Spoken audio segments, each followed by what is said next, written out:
Welcome. Kicking off the week of the 13th of February, there's been little or nothing to chew on, but the FTSE Mid-Cap 250 has stormed to another new record high after peaking last week. And we've heard so much about why the FTSE 100 has reached recent record highs, with the exporting companies benefiting from the drop in the pound.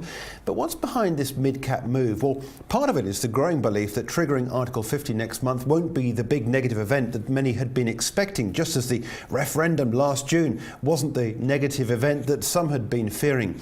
Also, there's a growing concern about the direction of popular politics across the Channel, first in the Netherlands and then in France, and that's funneling some of the money over from the continent here into the UK. And of course, we've had recent records for the FTSE 100. It's the turn of the 250. Let's take a look at this chart here behind me, with the index rising. This is a weekly chart. It took a long while to beat the record highs that we saw back on the 1st of June 2015.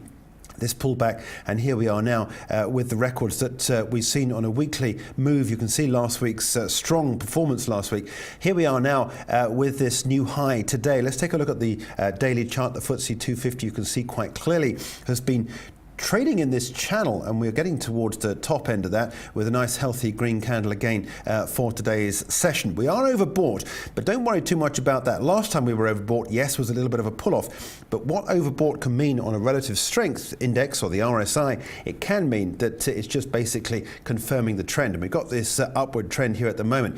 If it gets towards this top end of the channel, I'd be a little bit more concerned, but I suspect we've got a little bit more to go on the upside before pulling back for another opportunity to move up. But much of that does depend on what the politics is like, as I said, across the channel, and how things develop there. You can see on the hourly chart how much strength that we've got moving into the second half of this Monday's trade, with a very strong move. So I suspect we've got more upside to go on this, at least until we get to the top end of this channel. Here we are now at 18,765. The top end of that would take us up to 18,850.